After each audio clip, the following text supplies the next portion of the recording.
1965 to 1978. Project Serpo, Human Alien Exchange Program. Part 12. The following story is either the greatest kept secret of all time or a complete fraud. You decide. A brief history lesson on some of the United States black-budget UFO projects in the mid to late 1940s. This presentation is of the information posted on the website serpo.org from retired senior government official. The website was intended to facilitate the gradual release of documents pertaining to a top-secret exchange program of 12 U.S. military personnel to Serpo, a planet of Zeta Reticuli, between the years 1965 to 1978. Chapter 6. U.S. Alien Research and Projects. As to some history of extraterrestrial research projects, the original project, which started back in 1947, was called Project Gleam. This project contained volumes of documented information collected from the beginning of our investigation of UFOs and identified alien crafts. The project was originally established in the early 50s by first President Truman and then by order of President Eisenhower, under control of the National Security Council. President Truman established a group of people to handle this project. The group was called Majority 12, or MJ-12. In 1966, the project's name was changed to Aquarius. The project was funded by confidential Black World funds, appropriated within the intelligence community's budget. The recovery of these alien spacecraft led the United States on an extensive investigative program to determine whether these aliens posed a direct threat to our national security. Our country openly investigated UFO sightings under Projects Grudge, Sign, and finally Blue Book. The original mission of the Air Force program was to collect and analyze all reported sightings and incidents involving UFOs, and then determine whether the information could be interpreted as having any bearing on the national security of the United States. Some information was evaluated with the idea of using the gained data to advance our own space technology and future space programs. About 90% of the estimated 12,000 reports analyzed by the Air Force under Blue Book were considered hoaxes, explained aerial phenomena, or astronomical objects. The other 10% were considered legitimate alien sightings and/or incidents. However, not all UFO sightings or incidents were reported under the Air Force programs of Grudge, Sign, and Blue Book. In 1953, Project Gleam initiated its own investigative detail, and certain sightings were reported directly under Gleam, rather than one of the other projects. Project Gleam, which became Project Aquarius in 1966, was a parallel reporting system for UFO sightings and incidents. Reports collected under Project Aquarius were considered actual sightings of alien spacecraft or actual contacts with alien life forms. We recovered 2 alien spacecraft from New Mexico. Both were heavily damaged, but we were able to examine them. The 2 craft were considered technological marvels by our scientists. However, the operating instrumentation was so advanced that our scientists could not decipher it. The 2 craft were stored in a special security location in the West. We gained a large volume of technological data from these craft. Several independent scientific investigations, at the request of the Air Force and CIA, were initiated during the era of Project Blue Book. MJ-12 decided that officially the Air Force should end their investigation of UFO sightings. This decision was arrived at during the NPNN meeting in 1966. The reason was twofold. First, the United States had established communications with the aliens. The United States felt relatively sure the aliens' exploration of Earth was non-aggressive and non-hostile. It was also established that the aliens' presence did not directly threaten the security of the United States. Secondly, the public was beginning to believe that UFOs were real. The NSC felt this public feeling could lead to a nationwide panic if we disclosed everything we knew about UFOs and alien visitation. We were involved in one major operation during this time frame that involved our alien visitors. it was felt that public awareness of these projects would have jeopardized the future space program of the United States. Releasing our secrets about UFOs and alien visitation would also cause a panic among religious leaders around the world. Therefore, MJ-12 decided that an independent scientific study of the UFO phenomena would be needed to satisfy the public curiosity. The final official study of the UFO phenomena was accomplished by the University of Colorado under an Air Force contract. The study concluded that sufficient data did not exist that would indicate that UFOs threatened the security of the United States. The final conclusion satisfied the government and allowed the Air Force to officially step out of the UFO investigating business. When the Air Force officially closed Blue Book in December 1969, Project Aquarius continued operation under control of NSC MJ-12. The NSC felt investigation of UFO sightings and incidents had to continue in secrecy without any public knowledge. The reasoning behind the decision was this: if the Air Force continued its investigation of UFOs, eventually some non-cleared and non-briefed Air Force or DoD civilian officials would obtain the facts behind Project Aquarius. Obviously, for operational security reasons, this could not be allowed. In order to continue the investigation of UFO sightings and incidents in secrecy, investigators from MJ-12 were assigned to military investigative units with orders to investigate all legitimate UFO ISC sightings and incidents. These agents are presently operating at various locations throughout the US and Canada. All reports are filtered either directly or indirectly to MJ-12. These agents are collecting reports of UFO ISC sightings and incidents occurring on or near sensitive governmental installations. Many reported sightings and incidents have occurred over nuclear weapons bases. The aliens' interest in our nuclear weapons can only be attributed to the future threat of a nuclear war on Earth that could affect space.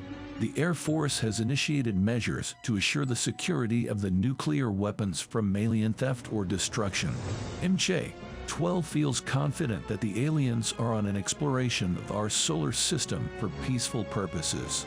However, we do have information, and that is at another level, that more than one alien species are visiting Earth. In 1976, MJ-12 reported it was estimated that the aliens' technology was many thousands of years ahead of ours. Our scientists speculated that until our technology develops to a level equal to the aliens, we cannot understand the large volume of scientific information we have gained from the aliens' craft. This advancement of our technology may take many hundreds of years. During our initial program to study the alien spaceship, we started many different projects. The first project, originally established in 1949, was to collect and evaluate medical information from the surviving alien creature, EB-1, and the recovered alien bodies. This project medically examined EB-1 and provided our medical researchers with many answers to the evolution theories. The next project, originally established as part of Project Gleam in 1954, became a separate project in 1966. Its mission was to establish communication with aliens. This project met with positive success and will be discussed later under a different level. Two other projects involve the test flying of an alien ship and the cross-technology between our space program and the information we obtained from EB-1. Presidents Nixon, Ford, and Reagan were briefed about the extraterrestrial presence. President Carter was never given the entire briefing. There is no explanation as to why he wasn't given the briefing. All of the information is safely tucked away at secure location, including the flying craft that we have. Some of the items are tested at Livermore and flown around Edwards, but they are kept in Nevada. We call it the Groom Lake Complex. In order to protect all this information and the fact that the United States government has evidence of our planet being visited by extraterrestrials, we developed over the years a very effective program to safeguard the information. We call it Project Dove. It is a complex series of disinformation operations by our military intelligence agencies to disinform the public. We have some highly classified aircraft. In order to keep these aircraft secret, we tend to convince at times the public and press that maybe UFOs are real, in order to make the public think what they are seeing are actually UFOs, instead of our own secret aircraft, even though we know maybe some of the sightings are of actual UFOs. As I said before, this is complicated, but it is a form of counterintelligence. We give the public some actual facts and let them run with it. The rest is taken care of by them. If you consider the first person who helped us with this disinformation program, Mr. George Adamski, back in the early 50s, and up to all of the movie productions of UFO-related movies. This helps the public to keep their minds open, but also allows us to keep our secret aircraft away from the public's knowledge. That includes some of the craft that were lent to us by the EBINs. There was some form of cooperation between our government and the motion picture industry. The first cooperative venture was the movie The Day the Earth Stood Still. That was a cooperative venture with the United States Air Force and the movie industry. We provided the basic subject matter for the movie, Close Encounters. The movie was similar to the real event, at least the last part of the movie. In 1949, President Truman created 2 secret commissions. These commissions were to meet privately, without recording any contents. The commissions were codenamed Adam and Eve. The first commission, Adam, was to study the idea of releasing some information to the public regarding our actual knowledge of UFOs and the 2 crash incidents. The findings of the Adam Commission consisted of the following statement: in this matter, public opinion must be recognized as a factor of considerable importance, even if clearly affirmative might have the effect of placing before the American people a moral question of vital historical significance, at a time when the full security impact of the question had not become apparent. If this decision is to be made by the American people, it should be made in the circumstances of an actual disclosure of the existence of space beings who had visited Earth. In other words, the American public might hesitate to believe the existence of space beings unless the American government showed proof.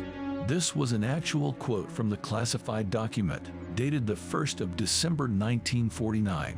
The second commission, Eve, concerned the use of atom bombs to repel a space alien attack. What's interesting in this statement was the decision by President Truman to proceed at a record pace on the production of atomic weapons that could be released in space. The commission predicted it would take the United States 10 years to develop such a delivery system. President Truman wanted it developed in 5 years. In fact, in 1959, the first Atlas ICBMs were targeted for deep space. SIOP plans were developed to counter any space-based alien invasion. Mr. David Lilienthal, the first Atomic Energy Commission chairman, was in charge of the production of enough atomic weapons to counter any anticipated alien threat. The commission was tasked with developing a delivery system that could send a Mark III atomic weapon into space. In the 1948 to 1949 timeframes, there were fewer than 50 atomic bombs in the arsenal, and none of these were assembled. The Mark III plutonium bombs, like the one dropped at Nagasaki, Japan, took 39 men, more than 2 days, to assemble the bomb. The bombs were so large and heavy, each weighed 10,000 pounds, and that the delivery system must be capable of sending this heavy weapon into space. As a result of Eve's commission findings, atomic weapons production was increased at a record pace. Of course, this buildup coincided with the Soviet Union's buildup. It was easy to convince the American public that our buildup was caused by the Soviet Union's buildup. Regarding the differences in Majority 12 Group and Majestic 12, here is the historical explanation. President Truman created the Majority 12 Group, MJ-12. Sometime later, several different intelligence agencies somehow made an administrative error when referring to the group in a classified report. In that report, the group's name was referred to as the Majestic 12 Group. No one bothered to change the name in that document because of the extreme compartmentalization. Source: Serpo.org, via Maurice Osborne. My take, it's interesting to hear a bit about the behind-the-scenes operations in relation to UFOs and the US government. Now, for a little bit of fun.